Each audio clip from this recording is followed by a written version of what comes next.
So let us now begin the discussion of a very, very important topic. This topic is under neural control and coordination chapter and a very important topic for any medical entrance exam in India, which is autonomic nervous system. So अब हम इस बहुत important topic को discuss करते हैं autonomic nervous system को. इसके बारे में दो तीन बातें बड़े ध्यान से धीरे धीरे समझिए. पहली चीज़ तो ये हुआ कि ये आपके पेरिफेरल नर्वस सिस्टम का पार्ट है. तो मैंने ये कहा कि it is a part of your peripheral nervous system. So जब हमने नर्वस सिस्टम को डिवाइड किया था तो हमने कहा था सेंट्रल नर्वस सिस्टम और हमने कहा था peripheral nervous system. So autonomic nervous system is a subdivision of the peripheral nervous system. Number 2, it controls the function of the visceral organs of the body. The visceral organs of the body. Viscera कहते हैं body cavity को. So body cavity के अंदर जो organs है उनके functions को regulate कौन करता है? Autonomic nervous system. तो हम यहाँ पर हार्ट की बात करेंगे, लंग्स की बात करेंगे, आईज़ की बात करेंगे, किडनीज़ की बात करेंगे. इनफैक्ट अगर आप ये समझें तो मैं पूरी ह्यूमन फिजियोलॉजी का कंट्रोल एंड कोऑर्डिनेशन एक बार दोबारा देखूंगा जो कि ये सिस्टम कंट्रोल करता है. सो पहले हमने देख चुके हैं मसल्स कैसे कंट्रोल होती हैं नर्वस सिस्टम से, ग्लैंड्स कैसे कंट्रोल होते हैं. अब हम क्या देख रहे हैं कि आपकी बॉडी के जो विसरल ऑर्गन्स हैं वो किस तरह से नर्वस सिस्टम रेगुलेट करता है. और इस सब डिवीजन को मैं तीसरी बार कह रहा हूँ, क्या कहते हैं? Autonomic nervous system. थर्ड चीज, आपसे एक क्वेश्चन ये बड़े ध्यान से समझिएगा कि ये जो ऑटोनॉमिक नर्वस सिस्टम है इसके ऊपर जो सबसे ज़्यादा रेगुलेटिंग इन्फ्लुएंस है ब्रेन के जिस पार्ट का, that is hypothalamus. So please understand this question that hypothalamus has the most profound impact on the functioning of the autonomic nervous system. So ये जो visceral organs control हो रहे हैं इनके ऊपर autonomic nervous system control कर रहा है और autonomic nervous system के regulation में एक बड़ा important role play कर रहा है hypothalamus. हम देख चुके हैं कि hypothalamus homeostatic mechanisms में बहुत important role play करता है. So we are not surprised कि ये आपकी body के जितने भी organs हैं उनके अंदर harmony को maintain करने के लिए hypothalamus का इनके ऊपर बहुत बड़ा इन्फ्लुएंस है. चौथी बात आप ये समझिए कि ये जो ऑटोनॉमिक नर्वस सिस्टम है इसकी दो सब डिवीजन्स हैं. देयर आर टू सब divisions of the autonomic nervous system. एक को हम कहेंगे सिंपैथेटिक, एक को हम कहेंगे sympathetic sub division of the autonomic nervous system, sympathetic, और दूसरे को हम कहेंगे पैरासिम्पैथेटिक.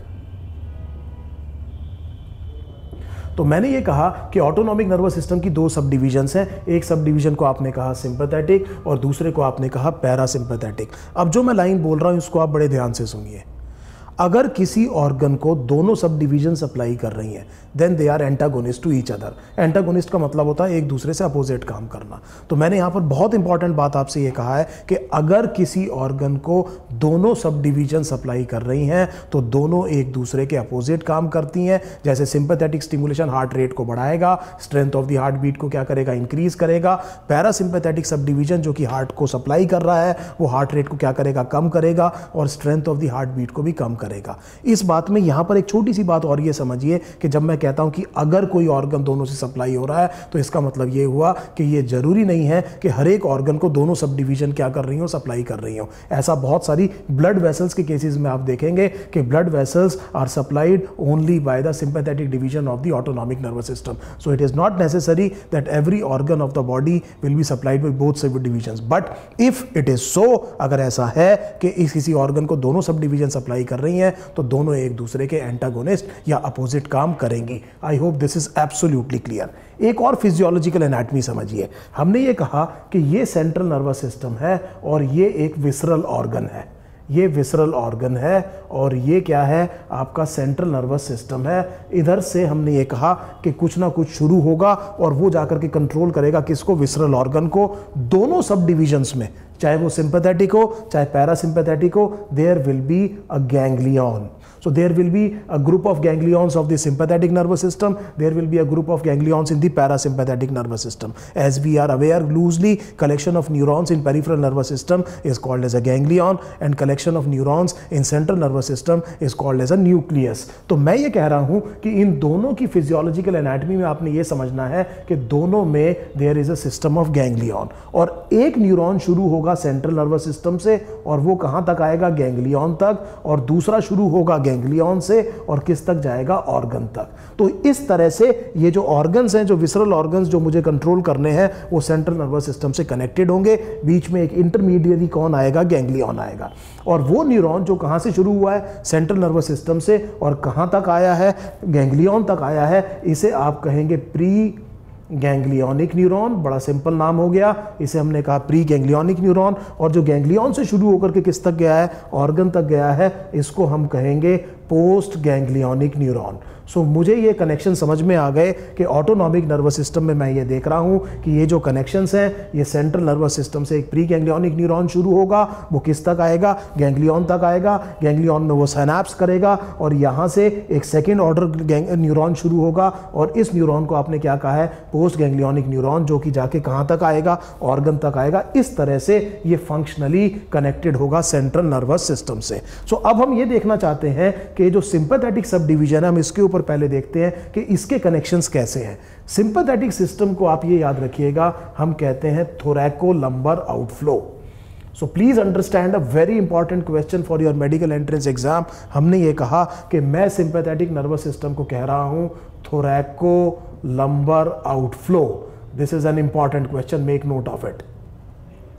अब इसका मतलब समझते हैं, थोरैकोलंबर आउटफ्लो। ये जो थोरैसिक और लंबर जो हम बात कर रहे हैं, ये वर्टिब्रल कॉलम की बात कर रहे हैं या कॉरस्पॉन्डिंग स्पाइनल सेगमेंट्स की बात कर रहे हैं। आप जानते हैं कि जो स्पाइनल कॉर्ड है, जो स्पाइनल कॉर्ड है, उसके डिफरेंट रीजन्स होते हैं। सबसे ऊपर आप कहते हैं सर्वाइकल, उसके नीचे थोरैसिक, उसके नीचे लंबर। तो मैं बात कर रहा हूं उस स्पाइनल कॉर्ड की जो थोरैसिक और लंबर रीजन में लोकेटेड है, और वहां से इसके प्री गैंग्लियोनिक न्यूरॉन्स निकलने हैं। So pre ganglionic neurons of sympathetic nervous system arise from the grey matter of the spinal segments that are located in the thoracic and lumbar region. और क्योंकि थोरैसिक और लंबर रीजन से ये pre ganglionic neurons निकलने होंगे, इसीलिए मैं इस सिंपैथेटिक सिस्टम को क्या कह रहा हूं, थोरैकोलंबर आउटफ्लो। तो मैं एक रफ डायग्राम बनाता हूं। ये आपकी स्पाइनल कॉर्ड है, मान लीजिए ये थोरैसिक सेगमेंट है, और ये क्या है, सेक्रल है।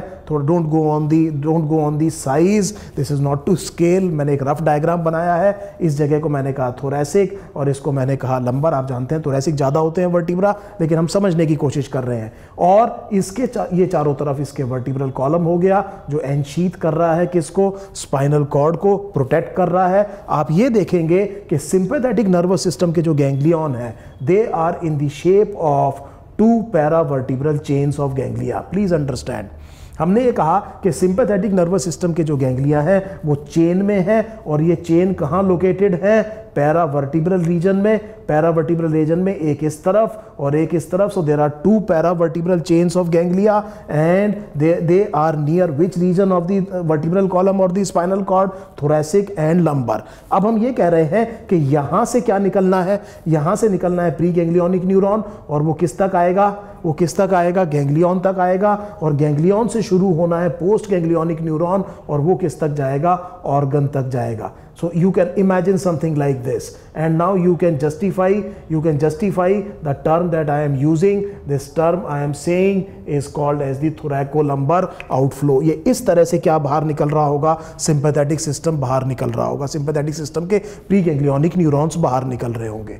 जिस टाइम पे मैंने आपको स्पाइनल कॉर्ड पढ़ाया था, तो मैंने स्पाइनल कॉर्ड में एक बड़ा इंपॉर्टेंट कट सेक्शन आपको बताया था, और उस कट सेक्शन को मैं बहुत तेजी से यहाँ पर रीड्रॉ कर रहा हूँ। आप दोबारा देखिए इसको। This is the hemi section of a spinal cord. ये मैं स्पाइनल कॉर्ड का हेमी सेक्शन बना रहा हूँ। हेमी सेक्शन का मतलब होता है हाफ। मैं आपको एडवाइस करूँगा उस वीडियो को दोबारा देखने के लिए जिसमें मैंने स्पाइनल कॉर्ड के मोटर फंक्शंस आपको पढ़ाए हैं। और ये सेंट्रल कैनाल है। हमने ये कहा था कि इसका जो ग्रे मैटर है वो अंदर की तरफ होता है और वो हॉर्न्स की फॉर्म में है। इसको हमने कहा था डॉर्सल हॉर्न, इसको हमने कहा था वेंट्रल हॉर्न, और इसको हमने कहा था इंटरमीडियो लेटरल हॉर्न। और हॉर्न से हमने कहा था रूट्स निकलती हैं, और यहाँ पे मैंने बनाया था डॉर्सल रूट गैंग्लियन।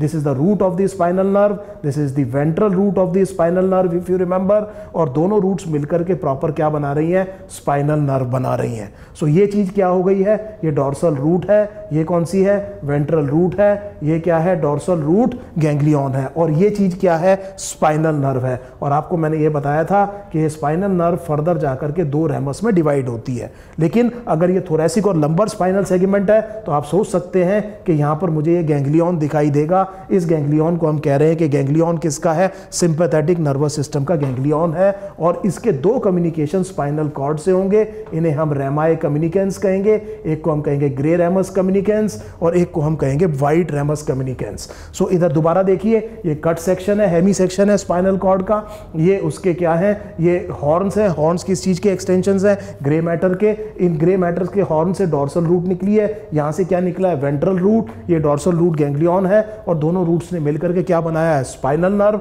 और ये स्पाइनल नर्व कनेक्टेड है किससे, सिंपैथेटिक गैंग्लियन से। रेमाई कम्युनिकेंस इसका नाम है, एक को आपने ग्रे रेमस कम्युनिकेंस का, एक को आपने व्हाइट रेमस कम्युनिकेंस। और आगे जाकर के ये स्पाइनल नर्व डिवाइड हो गई है दो सब डिविजन्स में, एक को आपने कहा डॉर्सल रेमस और एक को आपने कहा वेंट्रल रेमस। अब एक बहुत इंपॉर्टेंट बात को समझिएगा यहां पर, the preganglionic neuron of the sympathetic nervous system arises from the thoracic and lumbar spinal segment, from where, from the intermediolateral horn of the gray matter। तो मैं ये कह रहा हूं कि सिंपैथेटिक नर्वस सिस्टम का प्री गैंग्लियनिक न्यूरॉन शुरू होता है intermediolateral horn of grey matter का, कहां से, थोरैसिक और लंबर स्पाइनल सेगमेंट से। It leaves by the ventral root, ये बाहर किससे निकलता है, वेंट्रल रूट से, वापस किस में आएगा, ये जाएगा कहां पर, सिंपैथेटिक गैंग्लियन में बाय अ रेमस कम्युनिकेंस। सो हमने ये देखा कि ये प्री गैंग्लियनिक न्यूरॉन है। प्लीज बेटा दोबारा ध्यान से देखिए, प्री गैंग्लियनिक न्यूरॉन शुरू हुआ है इंटरमीडियोलेटरल हॉर्न से, स्पाइनल कॉर्ड के ग्रे मैटर की बात कर रहे हैं। ये बाहर निकला है वेंट्रल रूट से, वेंट्रल रूट से फिर ये आया स्पाइनल नर्व में, फिर ये जो कम्युनिकेटिंग पाथ है जिसे मैं रेमस कम्युनिकेंस कह रहा हूं, उससे ये कहां पहुंचा है, सिंपैथेटिक गैंग्लियन में पहुंचा है। और वहां पे जब ये साइनैप्स करेगा तो सेकेंड ऑर्डर ऑफ न्यूरॉन जो बाहर निकलेगा, इसको आप कहेंगे पोस्ट गैंग्लियनिक न्यूरॉन। और ये जो पोस्ट गैंग्लियनिक न्यूरॉन है, that will go to the organ that it is supposed to control, that it is supposed to control. So you can easily understand how it is actually connected with the ganglion and how the neurons are connected with the organ. So we will look at a diagram and then I will tell you कि इस diagram में अगर आप बड़े ध्यान से देखेंगे तो ये डायग्राम मैंने आपको पहले भी बताया था, दोबारा देखिए। ये कट सेक्शन है स्पाइनल कॉर्ड का, मैंने जो बोर्ड पर डायग्राम बनाया है वो केवल हेमी सेक्शन है। ये जो हम कह रहे हैं ये हॉर्न्स हैं, ये हॉर्न्स आपने देखा डॉर्सल हॉर्न, ये इंटरमीडियोलेटरल हॉर्न, ये कौन सा है, वेंट्रल हॉर्न है। आप जानते हैं इसे डॉर्सल रूट, इसे हमने कहा वेंट्रल रूट, ये डॉर्सल रूट गैंग्लियन है। दोनों रूट्स ने मिलकर के स्पाइनल नर्व बनाई है। You can see the communicans, this is the white ramus communicans and this is the grey ramus communicans, this is the sympathetic ganglia. You can see the chain of sympathetic ganglia, interconnected ganglion आपको दिखाई दे रहे हैं। ये दो पैरावर्टिब्रल chains होंगी, इसीलिए मैं sympathetic system को थोरैकोलंबर आउटफ्लो कहता हूं। ये प्री गैंग्लियनिक न्यूरॉन शुरू हुआ है इंटरमीडियोलेटरल हॉर्न से, बाहर निकला है वेंट्रल रूट से, व्हाइट रेमस कम्युनिकेंस से कहां पहुंचा है, सिंपैथेटिक गैंग्लियन में, वहां से शुरू हुआ है पोस्ट गैंग्लियनिक न्यूरॉन। और ये पोस्ट गैंग्लियनिक न्यूरॉन कहां तक गया है, इफेक्टर तक गया है। और ये इफेक्टर तक जाकर के, उस इफेक्टर का मतलब हो गया ये वो उस विसरल ऑर्गन की हम बात कर रहे हैं जिसे ये कंट्रोल कर रहा है। So I hope you have easily understood this diagram. So हमें पहली चीज ये समझ में आ गई है कि sympathetic system should be called as thoracolumbar outflow. दूसरा इंपॉर्टेंट बात समझिए, इधर बहुत इंपॉर्टेंट बात समझिए, इधर देखिए, क्योंकि ये इस तरह से यहां पर स्पाइनल कॉर्ड है और यहीं पर चेन ऑफ गैंग्लिया है और ऑर्गन्स जनरली दूर हैं, तो आप ये सोच सकते हैं, इसको बात को समझ सकते हैं कि सिंपैथेटिक नर्वस सिस्टम में जो प्री गैंग्लियनिक न्यूरॉन है that is shorter and the post ganglionic neuron is longer. So मैं ये कह रहा हूं कि सिंपैथेटिक सिस्टम में जो प्री गैंग्लियनिक न्यूरॉन है वो कैसा होता है लेंथ में, शॉर्टर, और जो पोस्ट गैंग्लियनिक न्यूरॉन है that is longer in length. That is very easy to understand. This is a very very important point about sympathetic nervous system, though there is an exception here. Though there is an exception here. आप ये जानते हैं कि जो adrenal medulla है वो functionally autonomic nervous system के sympathetic sub division से जुड़ा हुआ है और उसके खुद के न्यूरॉन्स ऑटोनॉमिक नर्वस सिस्टम के पार्ट हैं, और इसीलिए हम ये कहते हैं कि यहां से वो प्री गैंग्लियोनिक न्यूरॉन जो किस में जाएगा, एड्रिनल मेडुला में जाएगा, उसका प्री गैंग्लियोनिक न्यूरॉन इस गैंग्लियन में घुसेगा, लेकिन वही बाहर निकल जाएगा, यहां पर खत्म नहीं होगा, और वही बाहर निकल के सीधा कहां तक पहुंचेगा, एड्रिनल मेडुला तक, और एड्रिनल मेडुला के खुद के न्यूरॉन्स पोस्ट गैंग्लियोनिक न्यूरॉन का काम करेंगे। हम पहले भी देख चुके हैं कि बहुत सारा एंडोक्राइन सिस्टम जो है नर्वस टिश्यू का बना हुआ है, जिसमें एक और एग्जांपल हमने देख लिया, that is adrenal medulla. So with the exception of, with ये जो मैंने एस्टेरिक्स मार्क बनाया है ये एक्सेप्शन के लिए है, with the exception of the fibres to the adrenal medulla we can say that the pre ganglionic fibres of sympathetic sub divisions are shorter and the post ganglionic fibres of the sympathetic sub divisions are longer in length. I hope this is absolutely clear about sympathetic system. एक बार बहुत जल्दी समझ लीजिए, sympathetic nervous system के दो points मैंने आपको बताए हैं, एक थोरैको लंबर आउटफ्लो है, दूसरा पॉइंट मैंने आपको यह बताया है कि इसमें प्री गैंग्लियोनिक न्यूरॉन कैसा होता है, शॉर्टर होता है, और पोस्ट गैंग्लियोनिक न्यूरॉन कैसा होता है, लॉन्गर होता है। ये बात हमने देखी। अब एक चीज और देखेंगे बड़े ध्यान से। अगर आप इस डायग्राम को मैं एक बार आपको दोबारा दिखाऊं तो ये सिंपैथेटिक नर्वस सिस्टम में जो मैं थोरैको लंबर आउटफ्लो कह रहा हूं, इस डायग्राम को आप बड़े अच्छे से समझ सकते हैं। अब आप देख लीजिए, ये ब्रेन है, ये आपकी स्पाइनल कॉर्ड है, और इसमें ये थोरैसिक और लंबर स्पाइनल सेगमेंट्स हैं, और यहां पर हम कह रहे हैं कि सिंपैथेटिक चेन ऑफ गैंग्लिया है। आप देख रहे हैं प्री गैंग्लियोनिक छोटे हैं और पोस्ट गैंग्लियोनिक फाइबर्स कैसे हैं, लंबे हैं, और इस चीज को मैंने क्या कहा है, थोरैको lumbar outflow. I hope I have been able to tell you exactly what I want to say। अच्छे से आपकी ये समझ में आ गया है कि ये दो पॉइंट्स, इसका मतलब क्या है। अब हम देखते हैं थोड़ा सा पैरासिम्पैथेटिक नर्वस सिस्टम के बारे में। पैरासिम्पैथेटिक नर्वस सिस्टम के बारे में देखते हैं। Parasympathetic nervous system is called as craniosacral outflow.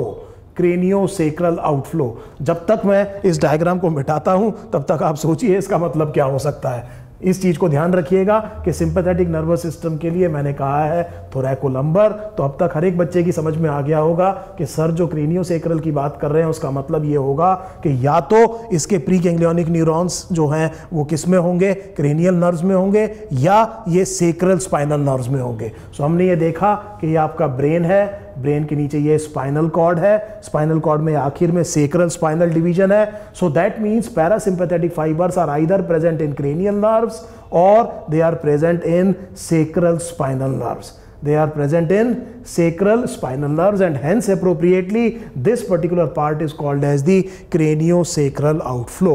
तो मुझे बड़े अच्छे से समझ में आ गया कि जब डिफरेंस पे क्वेश्चन आएगा, what is the difference between sympathetic and parasympathetic? Sympathetic is thoracolumbar and parasympathetic is a craniosacral outflow, for the simple reason that the fibers are either present in the cranial nerves or the sacral nerves। And another important question especially for your AIIMS exam, बहुत ध्यान से सुनिएगा, ये जो cranial nerves हैं, कौन कौन सी cranial nerves हैं which carry the parasympathetic fibres?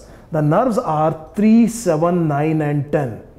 3, 7, 9 and 10 ये चार क्रेनियल नर्व्स हैं बेटे जिनमें पैरासिम्पैथेटिक फाइबर्स होते हैं। याद रखिएगा इसको, बना बनाया 4 चॉइसेस के साथ MCQ है। थर्ड को आप कहते हैं oculomotor. The third cranial nerve is called as oculomotor. Seventh everybody knows is called as facial.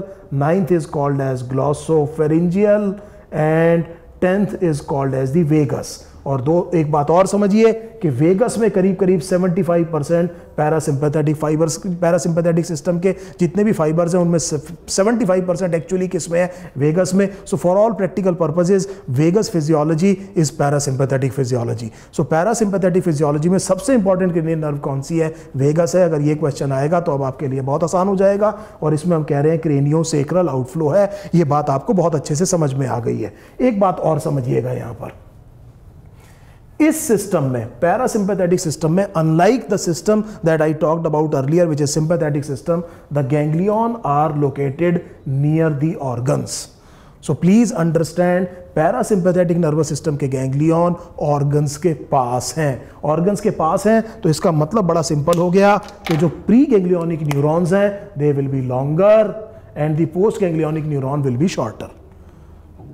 तो ये बात मुझे अच्छे से समझ में आ गई कि बिल्कुल कंट्रास्ट में सिंपैथेटिक नर्वस सिस्टम में प्री छोटा था, पोस्ट बड़ा था, लंबा था। हमने क्या कहा कि यहाँ पर जो गैंग्लियन है वो ऑर्गन्स के पास है, इसीलिए प्री गैंग्लियोनिक फाइबर्स की लेंथ लंबी होती है और पोस्ट गैंग्लियोनिक फाइबर्स की लेंथ कैसी होती है, छोटी होती है। इस बार इसमें कोई एक्सेप्शन नहीं है। सो ये दो बड़े इंपॉर्टेंट डिफरेंसेस हमें समझ में आ गए ऑटोनॉमिक नर्वस सिस्टम की दो सब डिविजन्स के बीच में, which is sympathetic and parasympathetic. मैं एक बार रिवाइज करता हूँ। One is thoracolumbar, the other is craniosacral. In the sympathetic system, the pre are shorter, post are longer, with an exception to the fibers to the adrenal medulla.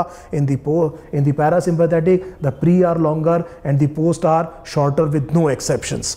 एक question और बड़े ध्यान से समझिएगा, एक क्वेश्चन और ध्यान से समझिए। अब क्योंकि एक प्री गैंग्लियोनिक न्यूरॉन है और एक पोस्ट गैंग्लियोनिक न्यूरॉन है, तो ये बात तय है कि एक तो neurotransmitter pre ganglionic neuron secrete करेगा और दूसरा neurotransmitter post ganglionic neuron secrete करेगा। सो हमें ये पता है कि इन दोनों सिस्टम्स में दो जगह न्यूरोट्रांसमीटर रिलीज होने हैं। तो इसीलिए मुझे अब ये देखना है कि कौन से सिस्टम में कौन से फाइबर्स कौन सा न्यूरोट्रांसमीटर रिलीज करते हैं। सो मान लीजिए मैं यहाँ पर लिखता हूँ प्री गैंग्लियोनिक न्यूरॉन्स, यहाँ पर मैं लिखता हूँ पोस्ट गैंग्लियोनिक न्यूरॉन्स, और यहाँ पे मैं लिखता हूँ सिंपैथेटिक नर्वस सिस्टम जो सब डिवीजन है, और यहाँ पर मैं लिखता हूँ पैरासिम्पैथेटिक नर्वस सिस्टम की सब डिवीजन। और मैंने एक इस तरह से ये टेबल बना दी। अब मैं ये देख रहा हूं कि pre ganglionic neuron sympathetic system के कौन सा फाइबर रिलीज करते हैं वगैरह वगैरह। तो इधर बड़े ध्यान से बात समझिएगा। All pre ganglionic neurons whether they belong to sympathetic और parasympathetic are cholinergic. Please understand this fundamental principle. मैंने आपसे ये कहा कि प्री गैंग्लियोनिक न्यूरॉन चाहे किसी के भी हों, चाहे सिंपैथेटिक सिस्टम के हों चाहे पैरासिम्पैथेटिक के, दे आर कोलिनर्जिक। इसका मतलब ये हुआ दे रिलीज एसिटाइल कोलिन। क्या रिलीज करते हैं? एसिटाइल कोलिन रिलीज करते हैं। Post ganglionic parasympathetic fibres are also cholinergic. That means they also release acetylcholine. So we are not surprised to find that the statement that we did earlier is true, that which of the following is the predominant neurotransmitter in the autonomic nervous system. Our answer was acetylcholine. So आप देख सकते हैं ज़्यादातर जगह क्या release हो रहा है? acetylcholine. डिफरेंस यहाँ पर है, डिफरेंस है post ganglionic sympathetic fibres are adrenergic. That means they release noradrenaline and adrenaline. You can also call them norepinephrine and epinephrine.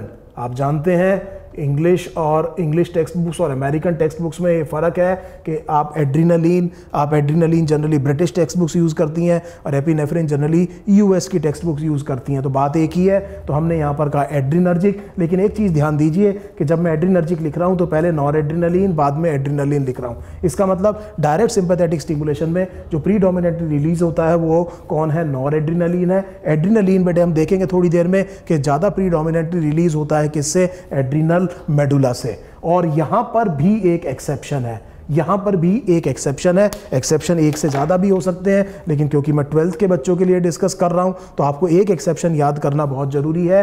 The post ganglionic sympathetic fibres to sweat glands, so I am talking of this exception. To sweat glands are cholinergic. सो हमने ये कहा कि जो post ganglionic neurons हैं किसके, जो sweat glands को जा रहे हैं सिंपैथेटिक सिस्टम के, वो एक्चुअली क्या है? कोलिनर्जिक है. This is an exception to the general rule. Otherwise we are seeing that acetylcholine is actually the predominant neurotransmitter in the autonomic nervous system. So हमने एक जनरल बात देख ली है कि किस तरह से ये ऑर्गेनाइज्ड है ऑटोनॉमिक नर्वस सिस्टम में. In the part 2 of this video we will discuss what exactly is the function of the two subdivisions on each organ, each visceral organ of your body.